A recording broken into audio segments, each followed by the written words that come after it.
నమస్తే అండి, welcome to home style kitchen recipes. ఈ జనరేషన్లో జున్ను పాలు దొరకటం చాలా కష్టం, కానీ తినాలని ఎవరికి ఉండదు చెప్పండి.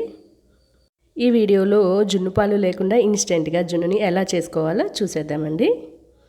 ముందుగా ఒక గిన్నె తీసుకొని దానిలోకి 4 కోడిగుడ్లని క్రాక్ చేసుకొని వేసుకుంటున్నాను.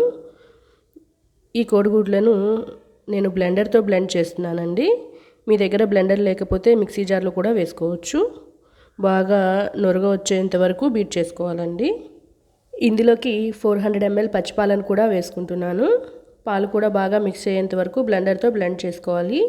తర్వాత 200 grams వరకు బెల్లంని తీసుకొని ఇందులోకి వేస్తున్నాను. బెల్లం అంతా బాగా కరిగేంత వరకు బ్లెండర్తో బ్లెండ్ చేస్తున్నానండి.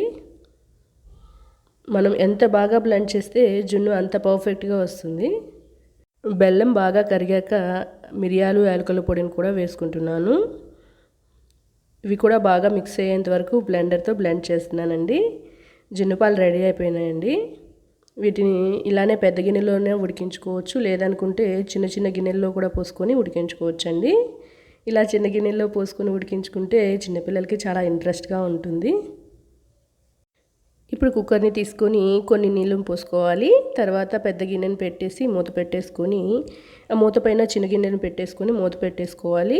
కుక్కర్ మూత పెట్టేశాక విజిల్ని తీసేయాలండి. మీరు కుక్కర్లో కాకపోయినా ఇడ్లీ పాత్రలో కానీ ఏదైనా గిన్నెలో పెట్టి ఆవిరి మీద ఉడికించుకోవచ్చు. జున్ను ఉడికిందో లేదో చూడటానికి ఒక చాక్ తీసుకొని అందులోకి గుచ్చితే చాక్కి అంటుకోకపోతే జున్ను ఉడికినట్లేనండి. ఉడికిన జున్నుని చల్లార పెట్టేసుకొని 1 hour లేక 2 hours వరకు ఫ్రిడ్జ్లో పెట్టుకుంటే గిన్నె నుంచి జున్ను త్వరగా సపరేట్ అవుతుందండి. కొంచెం గట్టిగా కూడా అవుతుంది.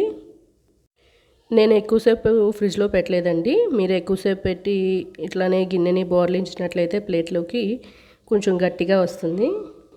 చూసారు కదండి ఈ జున్ను ఎంత పర్ఫెక్ట్గా వచ్చిందో. టేస్ట్ కూడా అంతే పర్ఫెక్ట్గా ఉంటుందండి. తప్పకుండా మీరు ట్రై చేసి ఈ టేస్ట్ని ఎంజాయ్ చేస్తారని అనుకుంటున్నాను. ఈ వీడియో నచ్చితే లైక్ చేయండి. ఇంకా మరిన్ని ఇంట్రెస్టింగ్ ఈజీ రెసిపీస్ కోసం హోమ్ స్టైల్ కిచెన్ రెసిపీస్ని సబ్స్క్రైబ్ చేసుకోండి. Thanks for watching.